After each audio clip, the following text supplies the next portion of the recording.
So Katy Perry went to space on a Blue Origin flight a few days ago, and the internet got super excited about it for some reason. Oh my god, so brave, so badass. Now, I like Katy Perry, but I really don't care when rich people do rich people things. Like, okay, cool, good for her, I guess. Also, it was barely a space flight. They left the outermost region of the atmosphere for a few minutes, floated around, took some selfies, and then went back down. Like, they didn't do a proper orbit around the planet or go on a spacewalk or anything like that. In fact, there's only been one woman to go on a solo orbital space flight, and it happened all the way back in the 1960s in the heat of the space race.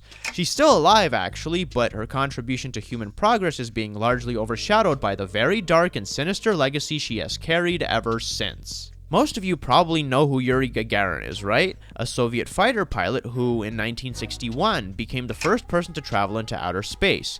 His female counterpart ended up being a certain Valentina Tereshkova, who 2 years later would become the first woman to travel into space. After orbiting Earth a few dozen times for about 3 days before returning to the surface, she made history becoming not only the first woman to fly into space, but also the first woman to fly into space on her own. And to this day, she remains the only woman to have gone on a solo space mission. Now, that's cool and all, but then she decided to enter politics. After retiring from space travel, she started getting cozy with Soviet officials. This eventually landed her a few ceremonial roles in the government, first as the director of the Soviet Women's Committee, and then as a member of the Presidium of the Supreme Soviet, which, from what I can tell, was like a fake executive branch that signed already passed laws and made press statements. I don't know, the Soviet government was weird.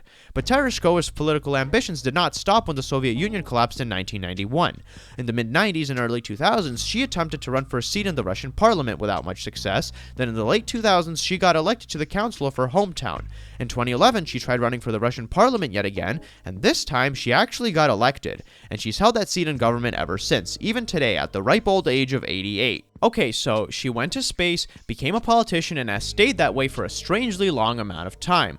Her whole career and rise to fame can be entirely attributed to her government, so it's not that surprising that she's going to stay so devoutly loyal to it, but that doesn't excuse helping that government do bad things.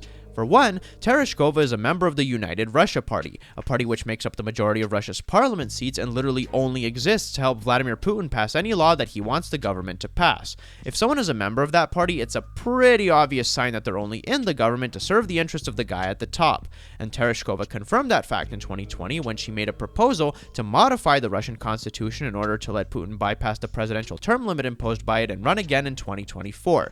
A few government hearings and rigged referendums later, she got her wish as the new constitution was implemented, and last year, Putin was re-elected in a totally legitimate and not rigged election. And if you thought that was bad, in 2022, during a parliament session, she also voted in favor of Putin invading Ukraine, and that resulted in her getting sanctioned by the EU and having her assets overseas frozen. God, what an absolute insane colossal fall from grace. And frankly, it was completely avoidable. Like, she became a national hero after her landmark space mission. She didn't need to go into politics because she would have certainly been provided with enough benefits and financial security to not have to work another day in her life. And even if she wasn't a Putin bootlicker voting in favor of his evil policies, why does she insist on being in government when she's nearly 90? She's not in a particularly powerful or influential position, so I'd be very surprised if she was somehow corrupted by the little power she did receive to the point that she wants to cling on to it so badly. Is she afraid of becoming irrelevant for some reason?